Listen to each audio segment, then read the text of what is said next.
Okay, so now that we have talked a little bit about the risks of repeated reviews of documents, different methods of reviews and delays, it's important to realize that these things can put us into a position where we're beyond the original terms of the contract or beyond the scope.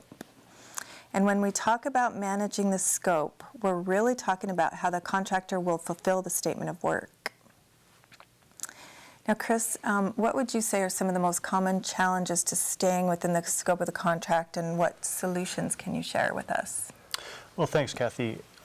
First, it is critical to manage expectations. Let's take a look at how unmanaged expectations can impact the scope.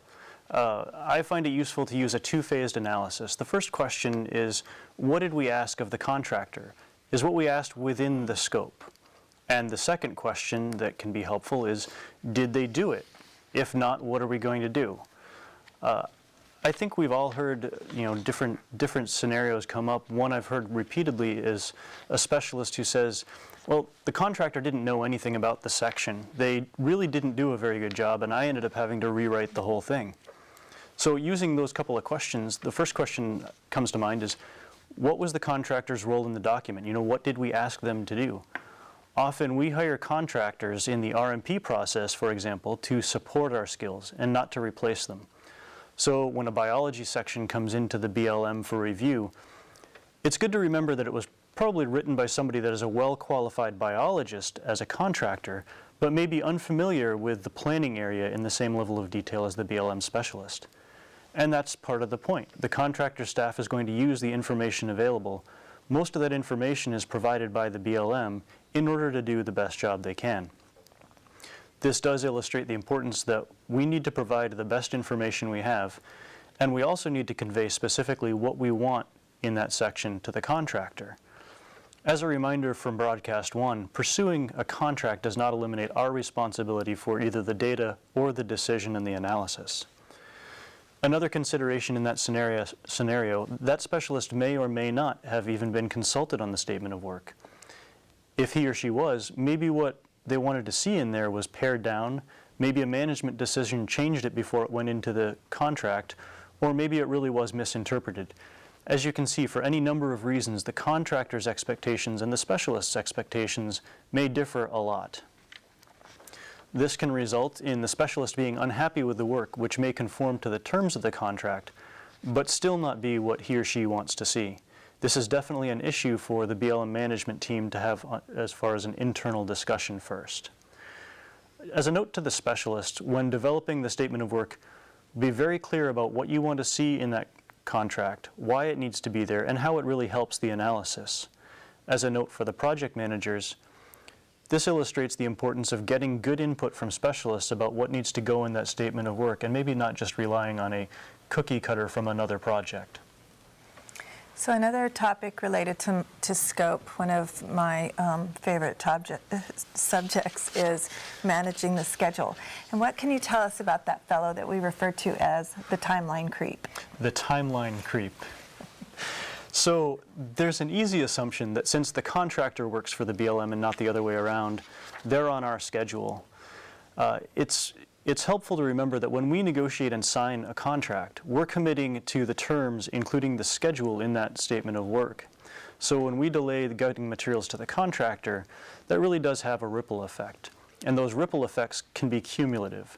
For example, a 1-week delay by the BLM getting a document to the contractor or a GIS layer to the contractor could result in up to maybe a month delay in getting a deliverable back, or in a delay to the record of decision date. Sometimes that's just because we're all busy, but sometimes it's because maybe the meeting location that we needed for that meeting is now booked. We have to delay our meeting. Maybe the contractor is occupied with other work. Contractors like the BLM have to manage workload for their employees as well, and often ours is not their only project. The project managers there will assign and forecast staff time to meet multiple deliverables for multiple contracts. Sometimes if we miss our window for time, we can't really expect a contractor to now kind of blow off a deadline for another client to make it up for us. While as federal employees, our daily needs and deadlines change constantly. As you might remember from the first broadcast, because a contract is a written agreement between two parties, a change in our priority requires us to do a contract modification in order to change the contractor's operation. So Cindy, let's say that timeline creep has gotten the best of us, or maybe there's something else happened and a modification is needed. So what does a contracting officer need in order to process a modification? Well, that depends on the changes that you're making. If you're only making, let's say, the name to the contracting officer's representative or the contracting officer themselves, all I need is an email. Once I get that email, I'll look into FBMS to make sure that the Corps is in the system and that they have a Corps certification on file with their state procurement analyst. With simple modifications like this example, I would type it out, sign it, and forward it to all parties that I'm dealing with. But let's say we have a change in number of printed copies to the record of decision. We've asked for 10, and now we want 100. What would I be looking for? A funded purchase request and a short description explaining why we need more copies. Once I have that, I would contact the contractor to see if they agree, ask how much they're going to charge the BLM for the other 90 copies. Then I put together the modification. The contractor signs it, that is if they agree to accept the changes. The government signs indicating agreement. The modification is released in FBMS, and the funds are obligated. Cindy, just one note on that. One of the things that I tend to do first before knowing that I need a funded purchase request is look at, are there places I can deobligate funding in that current contract? Is there a no additional cost option? Can I go through and find tasks that maybe I don't need as much as I need this modification? Definitely that's something I would want to run by the contracting officer before pursuing it, but it may be something to consider in these tight budget times. So what's the difference, Cindy, between a simple modification that we, the BLM, can do without needing an agreement and changes that require both parties' agreements? There are two basic types of contract modifications that we use. A unilateral modification is just what it implies, a change that the government identifies as a needed change stated by the government with no real input required by the contractor. Like I said, usually a change in personnel, contracting officer's name, contracting officer's representative. These are simple changes. A bilateral modification is a contract modification that is signed by the contracting officer and the contractor. Bilateral modifications are used, for example, to make administrative changes, issue change orders, and make authorized changes by clauses other than the changes clause. For example, a property clause, the option year clause, a suspension of work clause, and to issue a termination notices. When we're talking about making changes to the scope, it would be a bilateral modification. It really sounds like what we're saying is that the scope is a boundary, and we can only go so far with our comments before we have to adjust that boundary through a modification. A couple of examples that come to mind: new guidance comes out all the time for BLM specialists, but the BLM can't really enforce or expect the contractor to respond to it if it goes beyond that original scope or statement of work without a contract modification. Some recent policy changes that we all may be familiar with are things like lands with wilderness characteristics, or Secretarial Order 3310, sage grouse, new trails manuals, the recreation management area guidance, just to name a few. So as you can see, our needs are constantly changing, and responding to our changing needs may require a change in the scope of the contract through a modification.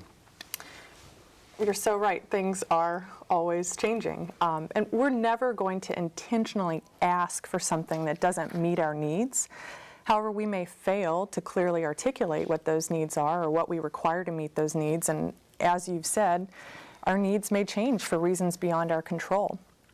Regardless, we are still responsible for the content on which our decisions rely. Quality assurance is therefore our responsibility. One question we heard from the field through the comments and the metrics that matter is, once we've identified a quality issue with a deliverable, what leverage do we have to remedy the issue? There's a spectrum of options available to us. At the softer or more collaborative end of the spectrum, the BLM can simply ask for a rework or a do-over. And this is typically coordinated through the Corps. At the more formal end of the spectrum, the BLM can consider withholding payment or a percentage of payment for the task in question, again, coordinated through the Corps with concurrence of the contracting officer. Beyond that, we can consider issuing a poor performance review, which has implications for those contractors pursuing future government contracts. This is typically run first through the contracting officer with input from the Corps. And finally, as a last resort, we also have the option of terminating the contract, and this is a contracting officer's decision. So these remedies are for direct contracting. How does that differ if it's a third-party contract? In third-party contracts, the BLM has two options. We either approve or deny the deliverables or work products. And in the case of the latter, our remedy for poor quality deliverables is limited to just denying the product, in which case any necessary scope modifications or contract adjustments to improve that work occur between the proponent and the contractor, not BLM. In situations where we get pushback from the proponent on addressing quality issues, we have the option to pursue dispute resolution, as is hopefully spelled out in your MOU.